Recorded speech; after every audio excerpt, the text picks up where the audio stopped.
बाहर जाते ही तनु काफी जोर से हंसने लगती है। उसने अपनी हंसी को काफी देर से कंट्रोल करके रखा था।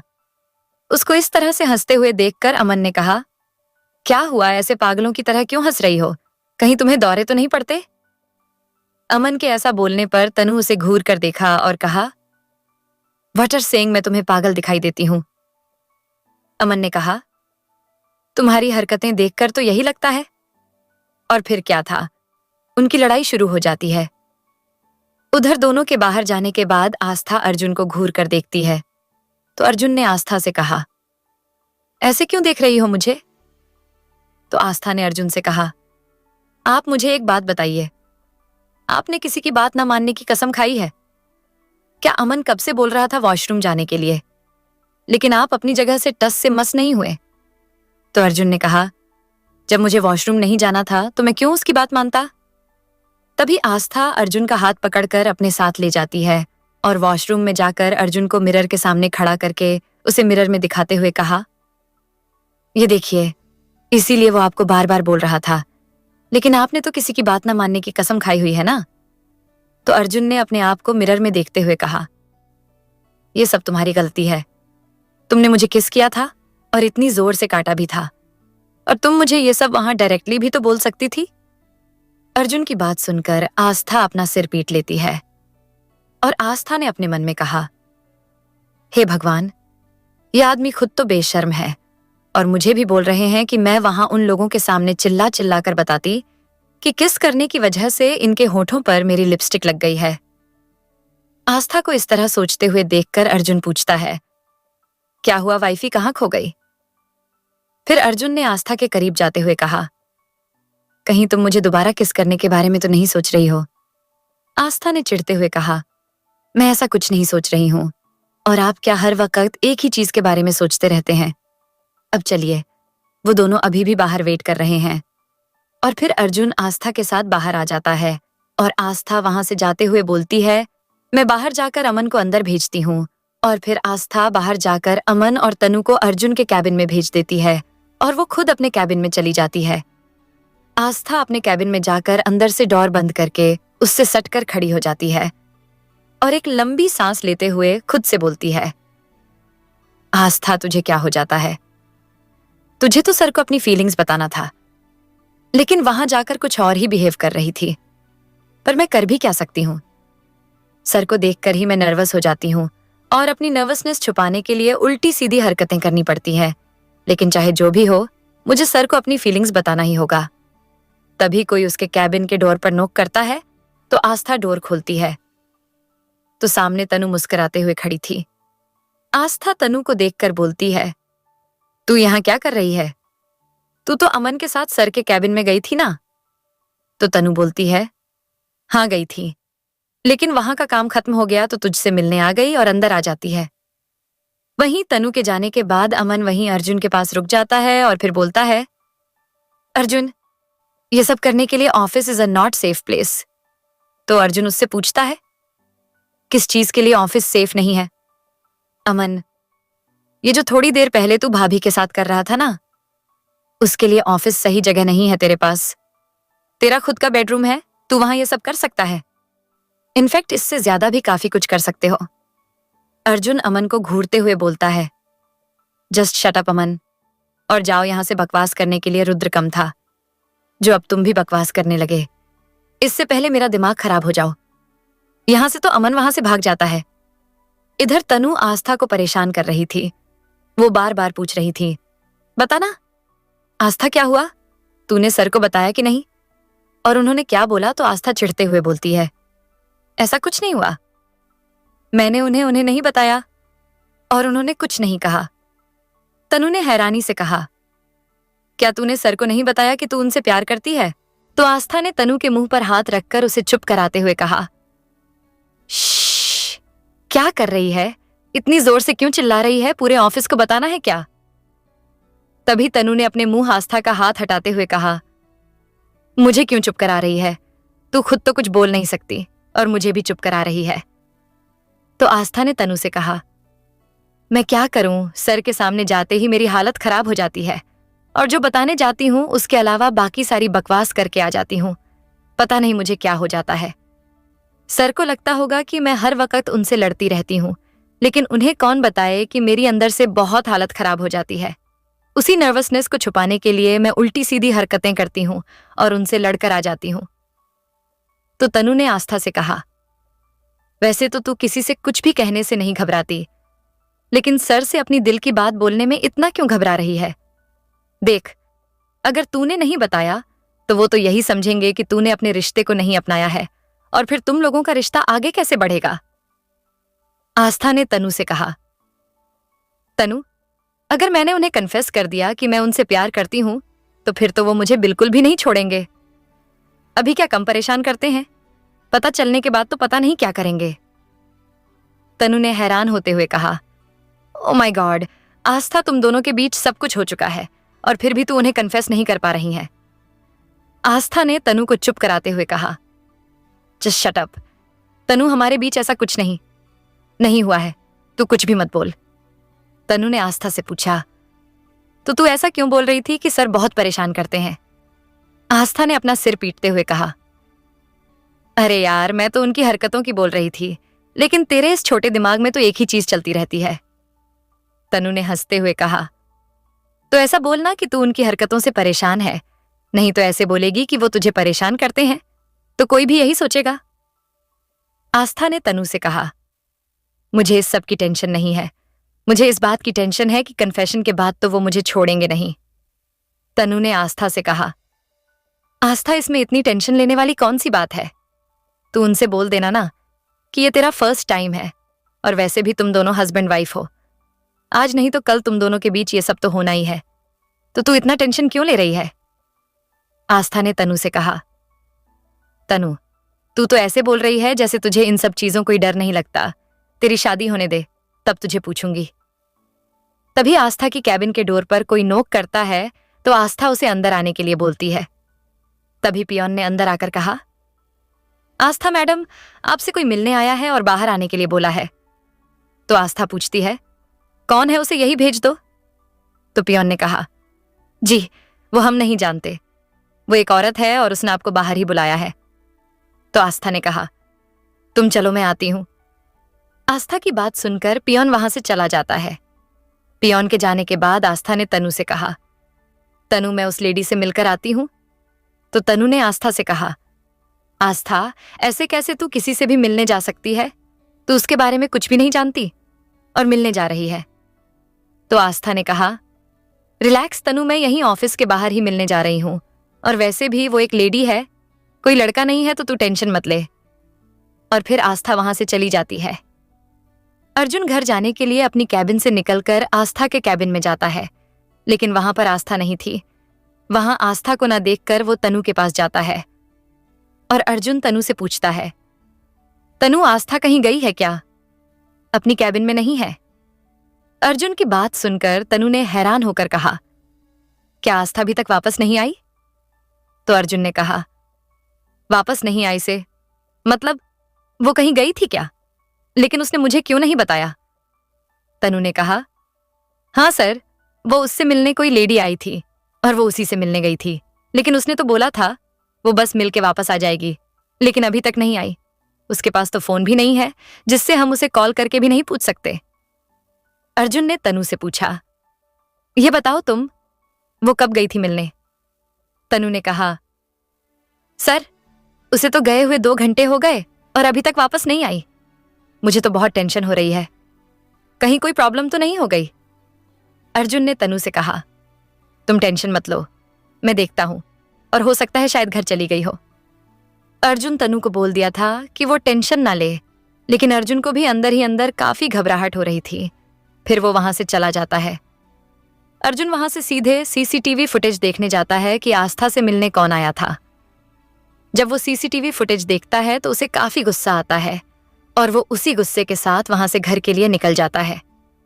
अर्जुन घर पहुंचकर सीधे अपने रूम में जाकर देखता है तो आस्था अभी तक नहीं आई थी। फिर वो किसी को फोन करता है।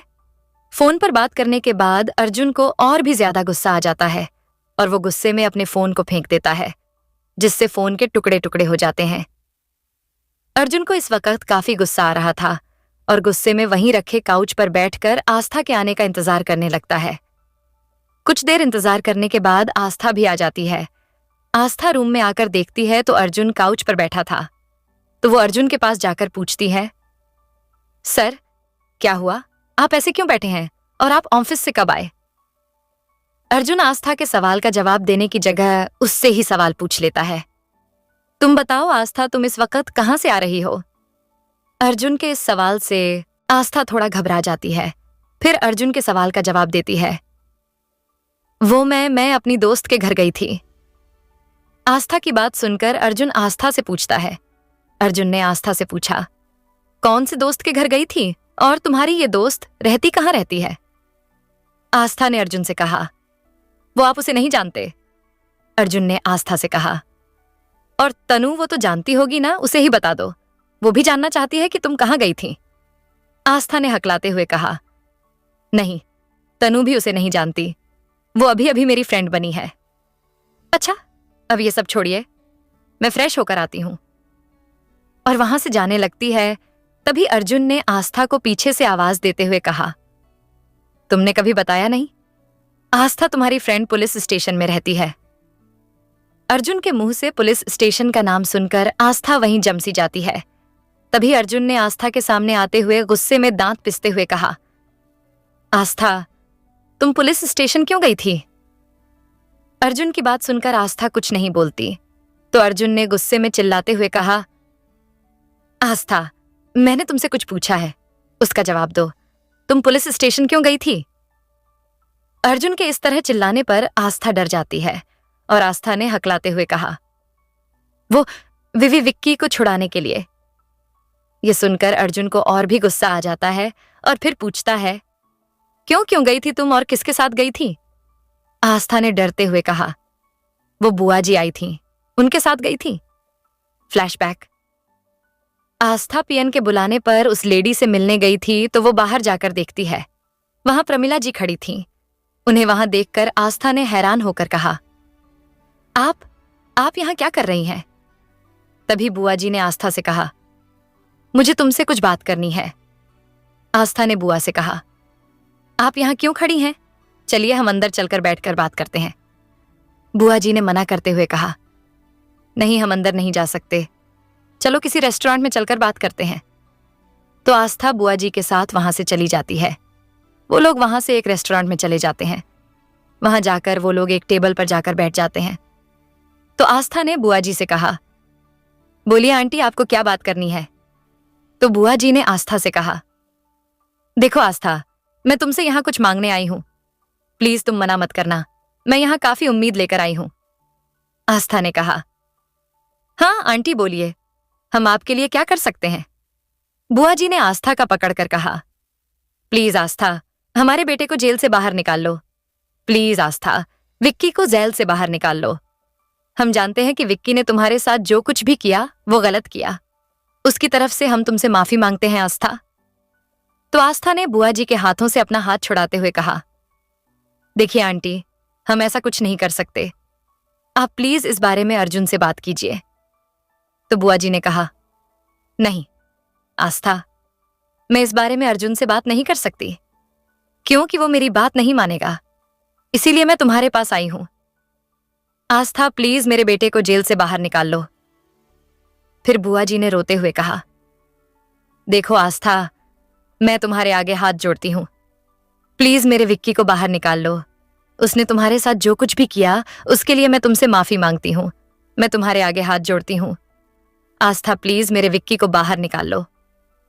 बुआ जी को इस तरह देखकर आस्था ने कहा, ठीक है आंटी, चलिए, लेकिन प्लीज आप ये बात अर्जुन को मत बताइए। और वो बुआ जी के साथ वहां से पुलिस स्टेशन के लिए चली जाती है। वहां जाकर आस्था ने इंस्पेक्टर से कहा, सर, मुझे मेरी कंप्लेन वापस लेनी है। वो इंस्पेक्टर आस्था को जनता था तो उसने आस्था से कहा, लेकिन मिसेस राठौर, आप अपनी कंप्लेन वापस क्यों लेना चाहती हैं? आस्था ने कहा, देखिए इंस्पेक्टर, ये हमारा फैमिली मैटर है, हम उसे आपस में सुलझा लेंगे। इंस्पेक्टर ने आस्था से कहा, आप केस वापस लेने आई हैं तो आपने इस बारे में मिस्टर राठौर से बात की। 1 मिनट में उन्हें कॉल करके बताता हूं कि आप यहां आई हैं। इंस्पेक्टर की बात सुनकर आस्था ने जल्दी से मना करते हुए कहा, नहीं सर, आप उन्हें कॉल नहीं कर सकते। वो इस वक्त अपनी मीटिंग में है और अगर कोई उन्हें मीटिंग के बीच में डिस्टर्ब करे तो वो बहुत गुस्सा हो जाते हैं। तो आप इस वक्त उन्हें फोन मत कीजिए, और वैसे भी उन्हें पता है कि मैं यहां आई हूं, तो आप वो काम कीजिए ना जो मैंने आपको कहा है। इंस्पेक्टर ने आस्था से कहा। ठीक है मिसेस राठौर, चलिए हम आपका काम करते हैं। इंस्पेक्टर की बात सुनकर बुआ जी खुश हो जाती हैं और फिर कुछ देर बाद इंस्पेक्टर अपनी कार्यवाही करके विक्की को जेल से बाहर लाते हैं। विक्की को बाहर देखकर प्रमिला जी जाकर उसके गले लग जाती है। तभी विक्की की नजर आस्था पर जाती है जो उसे ही घूर रही थी। तभी आस्था ने विक्की के पास जाकर कहा, आई होप कि अब तुम कोई भी ऐसी हरकत नहीं करोगे, वरना अर्जुन के गुस्से को तुम अच्छी तरह से जानते हो। अगली बार कोई भी तुम्हें उनके गुस्से से नहीं बचा पाएगा। ये बोलकर आस्था वहां से चली जाती है। प्रेजेंट टाइम आस्था यही सब सोच रही थी। तब तक अर्जुन वहां से वॉशरूम में जा चुका था। कुछ देर बाद वो वॉशरूम से बाहर आता है और बिना आस्था की तरफ देखे रूम से बाहर निकल जाता है। अर्जुन के बाहर जाते ही आस्था भी वॉशरूम चली जाती है और फिर कुछ देर बाद सब लोग डिनिंग टेबल पर बैठकर डिनर कर रहे थे। अर्जुन को देखकर सब लोगों को पता चल गया था कि उसका मूड आज ठीक नहीं है, तो किसी ने कुछ भी बोलना ठीक नहीं समझा। सब चुपचाप अपना डिनर खत्म करने के बाद अपने रूम में चले जाते हैं। आस्था और अर्जुन भी अपने रूम में चले जाते हैं। रूम में जाकर अर्जुन बेड पर लेटने जगह काउच पर लेट जाता है तो आस्था ने अर्जुन से कहा, सर आप बेड पर सो जाइए, मैं काउच पर सो जाऊंगी। तो अर्जुन ने गुस्से में कहा, तुम्हें मेरी चिंता करने की कोई जरूरत नहीं है, मैं यहीं ठीक हूं और मुझे नींद आ रही है तो सोने दो, और तुम भी चुपचाप जाकर सो जाओ। तो आस्था भी जाकर बेड पर लेट जाती है। अर्जुन को इस तरह नाराज देखकर आस्था बिल्कुल भी अच्छा नहीं लग रहा था। वो अर्जुन को मनाने के बारे में सोच रही थी कि कैसे मनाए, और यही सब सोचते हुए वो भी सो जाती है। आस्था की सुबह जब नींद खुलती है तो वो काउच पर देखती है जहां अर्जुन नहीं था। अर्जुन को वहां ना देखकर वो सोचती है, इतनी सुबह सुबह ये कहां चले गए, लगता वर्कआउट करने गए होंगे। जब तक वो वापस आते हैं तब तक मैं नहाकर रेडी हो जाती हूँ, फिर उनसे बात करूंगी, शायद वो मान जाए। ये सब सोचते हुए आस्था बेड से उठकर वॉशरूम में चली जाती है। कुछ देर के बाद आस्था वॉशरूम से बाहर आती है तो देखती है अर्जुन अभी तक रूम में नहीं आया। अर्जुन को वहां ना देखकर आस्था ने खुद से कहा, आज क्या इन्होंने जिम में ही रहने का मन बना लिया है क्या? जो अभी तक नहीं आए, लगता है मुझे खुद ही जाकर देखना पड़ेगा, आखिर ये कर क्या रहे हैं वहां। और फिर वो रूम से बाहर चली जाती है। जब आस्था नीचे हॉल में पहुंचती है तभी सुमित्रा जी उसे दिखाई देती हैं। तो आस्था उनके पास जाकर पूछती है, आंटी क्या सर अभी भी जिम में ही है?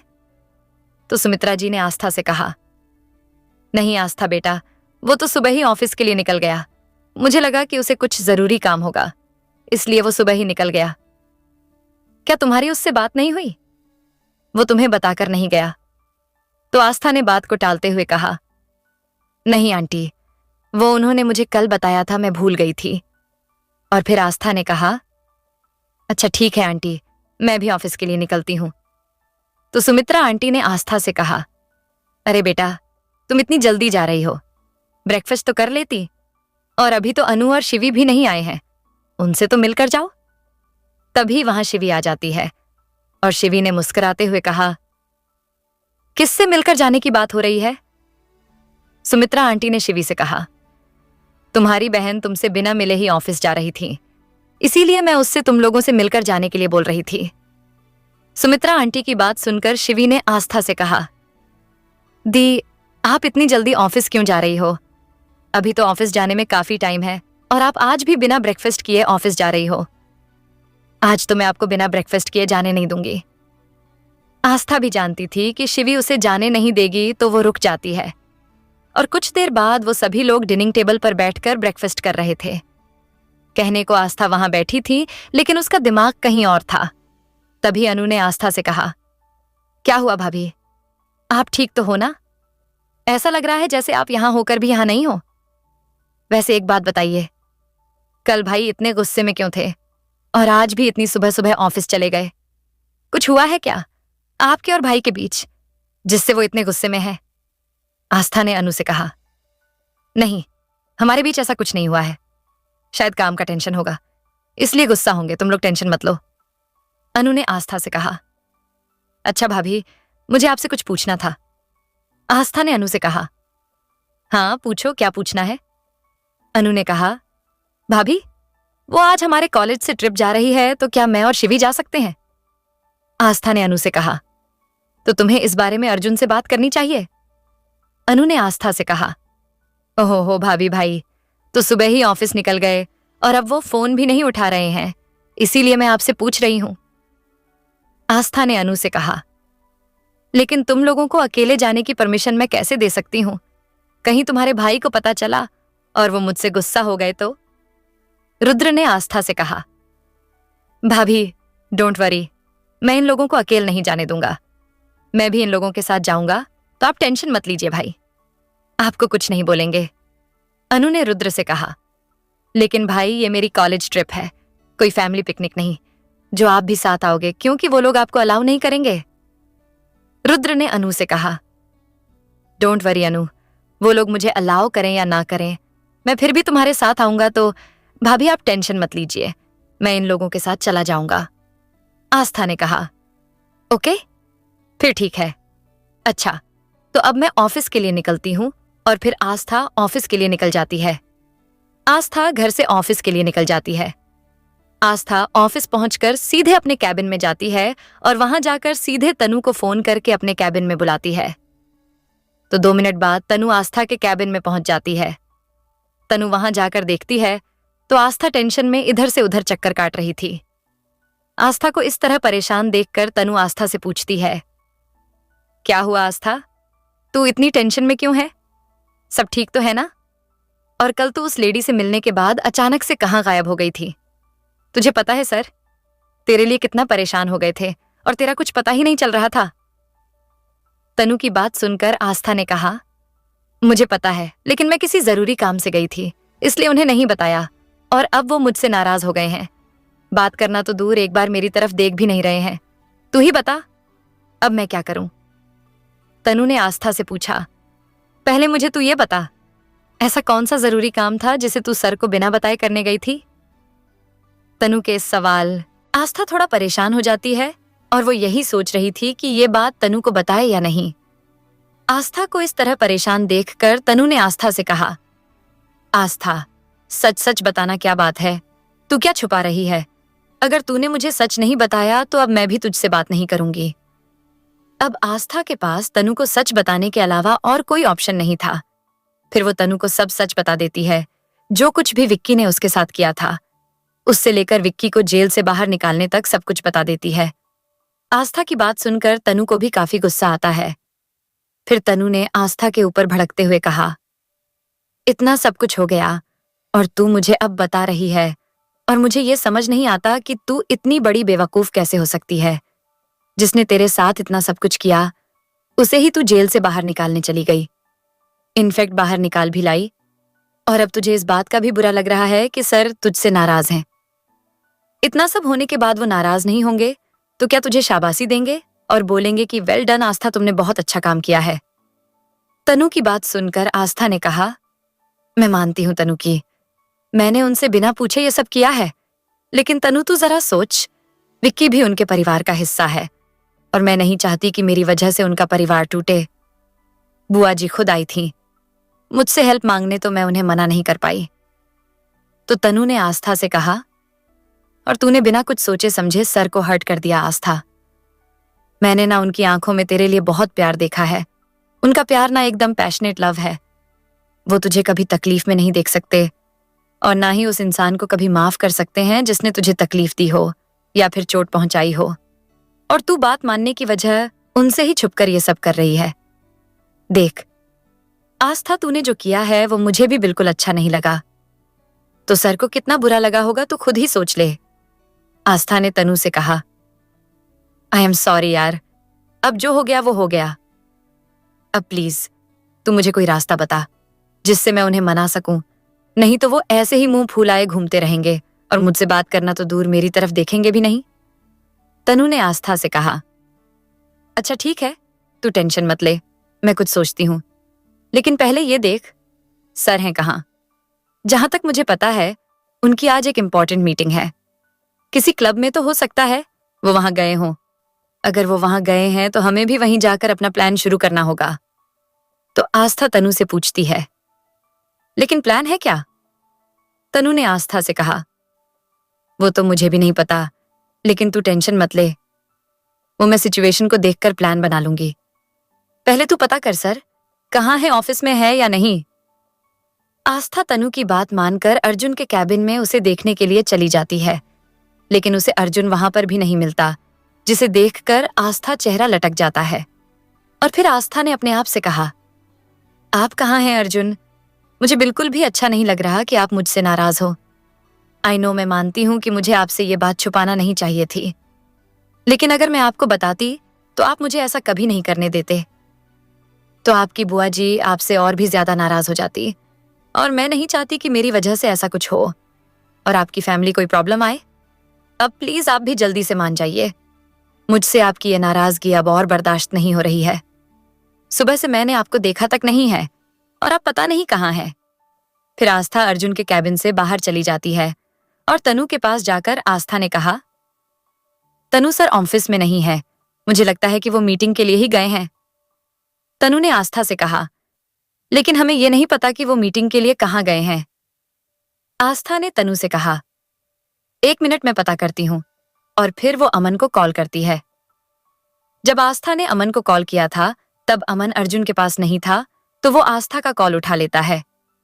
अमन के कॉल उठाते ही आस्था अमन से यही पूछती है, अमन अर्जुन कहाँ है?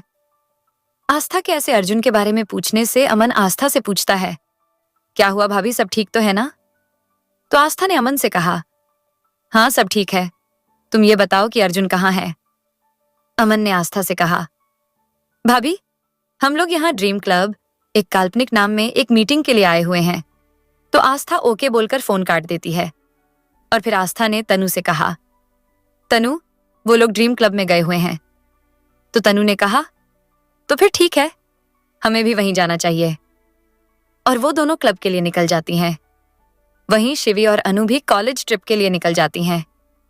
कॉलेज पहुंचकर वो दोनों बस का इंतजार कर रही थी जो ट्रिप के लिए जा रही थी। तभी अनु ने शिवी से कहा, पता नहीं ये रुद्र भाई कहाँ रह गए। अनु की बात सुनकर शिवी ने कहा, कहीं नहीं रह गया, वो कॉलेज वालों ने अलाउ नहीं किया होगा, इसीलिए नहीं आया। वो मुझे पहले से ही पता था कि कॉलेज वाले अलाउ नहीं करेंगे, लेकिन वो तो ऐसे बोल रहा था कि जैसे उसी का कॉलेज हो।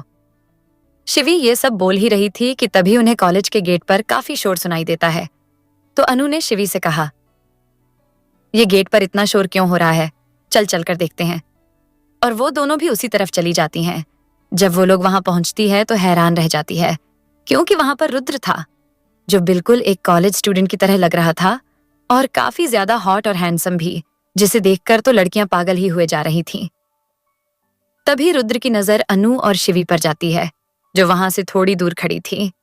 तो रुद्र उन सभी लड़कियों को इग्नोर करके उन दोनों की तरफ बढ़ जाता है, और जैसे ही वो उन दोनों के पास पहुंचता है तो अनु ने उसके गले लगते हुए कहा, आप बहुत अच्छे लग रहे हो भाई। और वहीं बाकी की लड़कियां अनु को रुद्र के गले लगते हुए देखकर जल रही थीं, क्योंकि उन्हें पता नहीं था कि ये दोनों भाई बहन हैं। तभी रुद्र ने अनु से कहा, वैसे छोटी, मुझे लगता है तेरे कॉलेज की सारी लड़कियां पागल हो गई हैं। अनु ने मुस्कुराते हुए कहा, ओहो भाई, आप इतने हैंडसम लग रहे हो, आपको देखकर तो कोई भी पागल हो जाएगा। रुद्र ने शिवी की तरफ देखते हुए कहा, ऐसा कुछ नहीं है अनु, बहुत से लोगों को मैं पसंद नहीं हूं। अनु ने रुद्र से कहा, भाई जो आपको पसंद नहीं करते मुझे तो लगता है वो मैड होंगे। अनु को नहीं पता था कि रुद्र ये सब शिवी के लिए बोल रहा है। रुद्र ने कहा, but I like mad people. ये सब रुद्र शिवी की तरफ देखकर बोल रहा था और मुस्कुरा रहा था। ये बात अनु ने भी नोटिस कर ली थी। तभी कॉलेज बस भी आ जाती है तो शिवी वहां से चली जाती है। शिवी के जाने के बाद अनु रुद्र से पूछती है, भाई आपको मैड पीपल पसंद है या फिर मैड गर्ल? तो रुद्र ने कहा, मतलब? अनु ने कहा, मतलब ये कि जहां आप ट्राई कर रहे हो ना, वहां मैं आपकी हेल्प कर सकती हूँ, लेकिन बदले में आपको भी मेरे लिए कुछ करना होगा। रुद्र ने अनजान बनते हुए कहा, तू क्या बोल रही है, ऐसा कुछ नहीं है और मैं कहीं कुछ ट्राई नहीं कर रहा, समझी? अनु ने कहा, ओके, अगर आप मुझे नहीं बताना चाहते तो मत बताओ, लेकिन आपकी जानकारी के लिए बता दूं, वहां आपकी दाल आसानी से नहीं गलने वाली। और ये बोलकर अनु भी वहां से जाने लगती है। तो रुद्र ने अनु को रोकते हुए कहा, अच्छा, 1 मिनट मेरी बात तो सुन। और वो भी अनु के पीछे चला जाता है और अनु के पीछे जाते हुए कहता है, अच्छा ठीक है, बोल क्या करना पड़ेगा मुझे तेरे लिए। ये सुनकर अनु के फेस पर स्माइल आ जाती है और अनु ने रुद्र की तरफ टर्न करते हुए कहा, अच्छा तो जो मैं सोच रही थी वो सच है। फिर अनु ने एक्साइटेड होते हुए कहा, वाह भाई, मतलब मुझे बहुत जल्द मेरी दूसरी भाभी भी मिलने वाली है। तो रुद्र ने अनु से कहा, शायद ऐसा नहीं हो सकता। अनु ने रुद्र से पूछा, क्यों भाई, ऐसा क्यों नहीं हो सकता?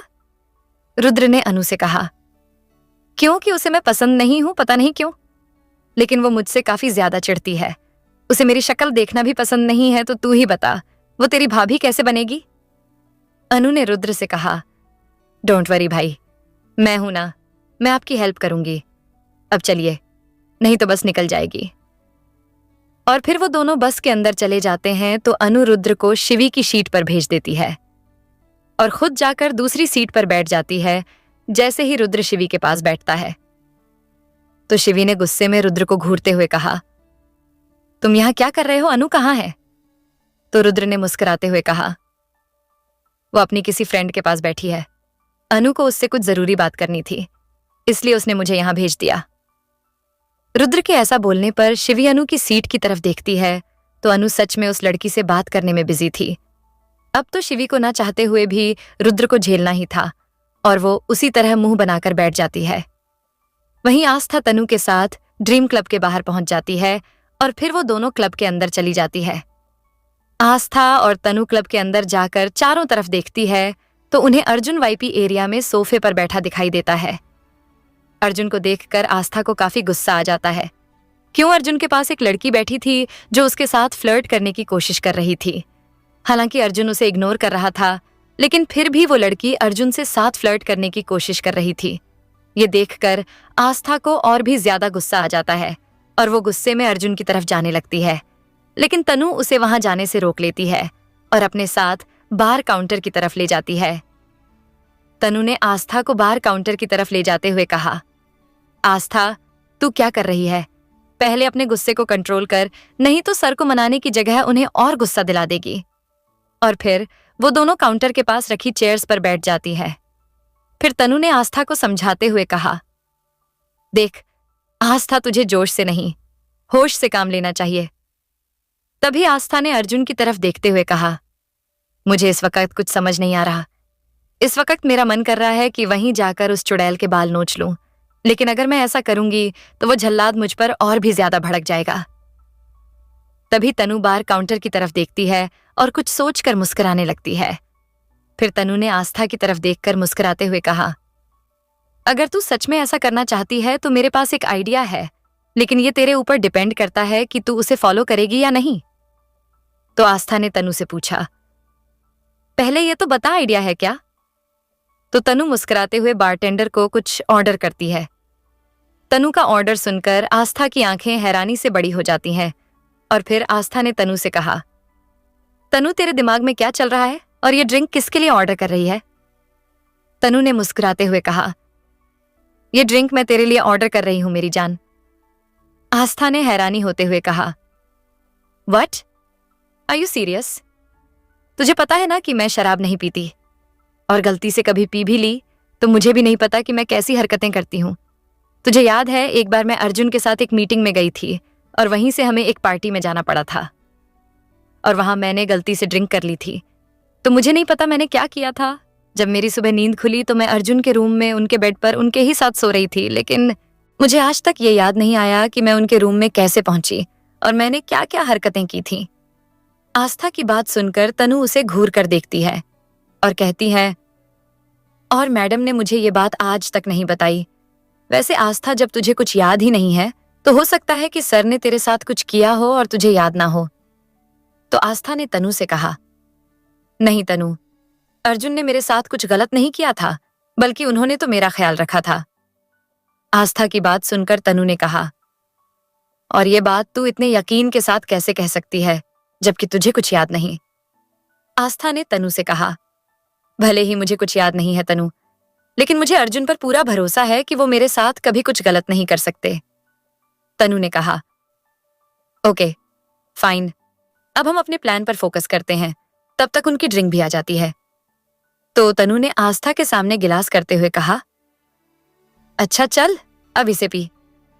आस्था ने मना करते हुए कहा, नहीं, मैं इसे अकेले नहीं पीऊंगी, बल्कि तुझे भी मेरे साथ पीना पड़ेगा। तनु ने मना करते हुए कहा, नहीं, मैं कैसे पी सकती हूं? अगर मैंने भी ड्रिंक कर ली तो तुझे कौन संभालेगा? आस्था ने कहा, तू उसकी टेंशन मत ले, हमें संभालने वाले यहां हैं, तो चुपचाप तू भी पी, तभी मैं पीऊंगी। तो तनु आस्था की बात मानकर हाँ बोल देती है। फिर वो दोनों साथ में मिलकर ड्रिंक करने लगते हैं। कुछ देर बाद ही आस्था को नशा चढ़ने लगता है और उसकी आंखें नशे से भारी होने लगती हैं। तभी अमन की नजर आस्था पर जाती है, जो ड्रिंक कर रही होती है, जिसे देखकर अमन की आंखें हैरानी से बड़ी हो जाती हैं। और अमन ने अपने मन में खुद से कहा, भाभी यहाँ क्या कर रही हैं? अगर अर्जुन को पता चल गया कि वो यहाँ बैठकर ड्रिंक कर रही हैं, तो पता नहीं ये क्या करेगा। तभी आस्था अपनी जगह से खड़ी हो जाती है और अपने लड़खड़ाते हुए कदम अर्जुन की तरफ बढ़ा देती है। और वहीं क्लब में मौजूद कुछ लड़कों की नजर आस्था पर होती है, क्योंकि आस्था थी ही इतनी खूबसूरत कि किसी की भी नजर उस पर ठहर जाती थी। वहीं आस्था अपने लड़खड़ाते कदमों के साथ अर्जुन की तरफ ही जा रही थी। वहीं इस बात से बेखबर अर्जुन अपनी मीटिंग में बिजी था। तभी कोई अचानक से आकर अर्जुन की गोद में बैठ जाता है। तो वहां मौजूद हर किसी की आंखें हैरानी से बड़ी हो जाती हैं, क्योंकि अर्जुन की गोद में आस्था आकर बैठ जाती है और अपने दोनों हाथों को उसके गले में डालकर अपना सिर उसके सीने पर रख लेती है, जिसे देखकर वहां मौजूद हर किसी की आंखें हैरानी से बड़ी हो जाती हैं, क्योंकि उन लोगों ने कभी किसी लड़की को अर्जुन सिंह राठौर के इतने करीब नहीं देखा था। और उनके लिए सबसे हैरानी की ये बात थी कि अर्जुन ने उस लड़की के ऐसा करने पर कुछ कहा भी नहीं। वहीं अर्जुन आस्था को वहां देखकर हैरान रह जाता है और फिर अर्जुन ने अपने मन में कहा, आस्था यहाँ क्या कर रही है? तभी वो लड़की जो कुछ देर पहले अर्जुन से फ्लर्ट कर रही थी, उसने गुस्से में आस्था से कहा, ओ हेलो, कौन हो तुम और ये क्या हरकत है तुम्हारी? फिर वो आस्था का हाथ पकड़कर उसे अर्जुन की गोद से उठाने लगती है। उसके ऐसा करने पर अर्जुन को काफी गुस्सा आ रहा था। इससे पहले वो कुछ बोलता, तब तक आस्था खुद उस लड़की हाथ झटक देती है और वहीं अर्जुन की गोद में बैठे हुए ही कहती है, हाउ डेयर यू, तुम्हारी हिम्मत कैसे हुई मुझे हाथ लगाने की और मुझसे बदतमीजी से बात करने की? मेरे हस्बैंड को बिल्कुल भी पसंद नहीं है कोई मुझसे बदतमीजी से बात करे और मुझे हाथ लगाए। अगर उन्हें पता चला कि तुमने मुझसे बदतमीजी से बात की है और मुझे टच किया है, तो वो तुम्हारे हाथ और तुम्हारी जबान दोनों काट कर फेंक देंगे, समझी तुम? आस्था की बात सुनकर उस लड़की ने झल्लाते हुए कहा, तुम्हें शर्म नहीं आती? तुम शादीशुदा होते हुए भी दूसरे आदमियों पर डोरे डाल रही हो। उस लड़की की बात सुनकर आस्था को और भी ज्यादा गुस्सा आ जाता है और वो अर्जुन की गोद से खड़ी हो जाती है और उस लड़की के सामने खड़े होकर कहती है, हाउ डेयर यू, तुम्हारी हिम्मत कैसे हुई मुझसे ऐसे बात करने की? अभी रुको, अभी बताती हूं तुम्हें। और ये बोलकर आस्था उस लड़की की तरफ बढ़ जाती है। तब तक तनु भी वहां आ गई थी। वहीं आस्था भी उस लड़की के पास पहुंचकर उसके बालों को पकड़ लेती है और आस्था ने उसके बालों को खींचते हुए कहा, अच्छा, तो मैं तुम्हें दूसरे आदमियों पर डोरे डालने वाली नजर आती हूं? हाँ, और तुम कौन हो? हाँ, तुम तो और भी ज्यादा गिरी हुई हो, जो इंसान तुम्हें इग्नोर कर रहा है, लेकिन फिर भी तुमने उससे फ्लर्ट करना बंद नहीं किया और मुझसे बोल रही हो कि मैं दूसरे आदमियों पर डोरे डाल रही हूं। आस्था के इस तरह बाल पकड़ने पर उस लड़की को काफी दर्द हो रहा था और उसने दर्द से चिल्लाते हुए कहा, आर यू मैड, छोड़ो मुझे दर्द हो रहा है। लेकिन आस्था ने उसके बाल को और जोर से खींचते हुए कहा, अरे ऐसे कैसे छोड़ दूं? अभी तो तुम्हें अच्छा सबक सिखाना है, ताकि तुम दोबारा किसी के साथ फ्लर्ट करने से पहले 100 बार सोचो। वहीं तनु आस्था की बात सुनकर जोर से सीटी बजा देती है। तनु को वहां देखकर अमन ने खुद से कहा, ये भी यहाँ है भाभी को, इस मुसीबत को यहाँ लाने की क्या जरूरत थी? वहीं अर्जुन आस्था को ऐसे देखकर काफी हैरान था। फिर वो आस्था के करीब जाकर उसे कमर से पकड़कर उस लड़की से दूर करने की कोशिश करता है, लेकिन आस्था तो उससे दूर होने का नाम ही नहीं ले रही थी। तो अर्जुन ने आस्था से थोड़े गुस्से में कहा, आस्था क्या कर रही हो, छोड़ो उसे। तो आस्था ने कहा, नहीं, मैं इसे नहीं छोड़ूंगी। आज मैं इसे सबक सिखाकर रहूंगी। इसकी हिम्मत कैसे हुई आपके साथ फ्लर्ट करने की, और आप क्यों इसे छोड़ने के लिए बोल रहे हैं? कहीं आप इससे मिलने ही तो नहीं आए थे? अर्जुन ने आस्था का ये रूप पहली बार देखा था, क्योंकि आस्था उसको लेकर काफी जेलस फील कर रही थी। फिर अर्जुन ने जैसे तैसे आस्था को उस लड़की से अलग किया और फिर आस्था को अपनी गोद में उठा लेता है और फिर अमन को कुछ इशारा करके बाहर चला जाता है। अमन भी अर्जुन के इशारे को अच्छे से समझ जाता है और मीटिंग कैंसिल करके तनु को अपने साथ लेकर चला जाता है। वहीं वो लोग अर्जुन के इस तरह मीटिंग कैंसिल करने से हैरान थे, क्योंकि इससे पहले अर्जुन ने कोई मीटिंग ऐसे कैंसिल नहीं की थी। वहीं आस्था अर्जुन की बाहों से छूटने के लिए झटपटा रही थी, लेकिन अर्जुन ने आस्था को और भी मजबूती से पकड़ लिया था। जैसे ही अर्जुन बाहर आकर आस्था को नीचे उतारकर अपना फोन अपनी पॉकेट से निकालता है, वैसे ही आस्था वहां से भाग जाती है। आस्था के वहां से भागते ही अर्जुन भी उसके पीछे चला जाता है। अर्जुन आस्था के पीछे जाते हुए उसे रोक रहा था, लेकिन आस्था तो जैसे उसकी कोई भी बात नहीं सुनने को तैयार ही नहीं थी। वो उसी तरह अपनी धुन में ही मस्ती में चली जा रही थी और चलते चलते वो थोड़ी सुनसान जगह पर पहुंच जाती है। तो वहां कुछ लड़के अपनी गैंग के साथ खड़े थे और वो भी नशे में लग रहे थे। तभी उनमें से एक लड़के की नजर आस्था पर जाती है, जो मस्ती में झूमते हुए चली जा रही थी। तभी उनमें से एक लड़के ने अपने दोस्त से कहा, अबे वो देख क्या माल है यार। तो वो सारे लड़के आस्था को देखने लगते हैं। फिर उनमें से एक लड़के ने कहा, चलकर मजे लेते हैं। और वो लोग आस्था की तरफ बढ़ जाते हैं। जब तक वो आस्था के पास पहुंचते, तब तक कोई आस्था का हाथ पकड़कर अपनी तरफ खींच लेता है, तो आस्था सीधे उस शख्स के सीने से टकरा जाती है। इस तरह अचानक खींचे जाने से आस्था भी घबरा जाती है और फिर अपना सिर उठाकर उस शख्स की तरफ देखती है। तो वो कोई और नहीं बल्कि अर्जुन ही था। अर्जुन को देखकर आस्था एक गहरी सांस लेती है। तो अर्जुन ने उसे देखकर कहा, क्या हुआ, मेरी बहादुर बीवी डर गई? तो आस्था ने अर्जुन के सीने पर मारते हुए कहा, आप बहुत बुरे हो, आप हमेशा मुझे परेशान करते हो, मुझे आपसे बात नहीं करनी, छोड़ो मुझे, मैं जा रही हूं। तो अर्जुन ने आस्था को उसी तरह पकड़े हुए कहा, नहीं, मैं तुम्हें नहीं छोड़ूंगा, तुम अभी नशे में हो। तो आस्था ने मना करते हुए कहा, नहीं, मैं नशे में नहीं हूं, नशे में हम नहीं हैं, ये समा नशीला है, पानी भी पीते हैं।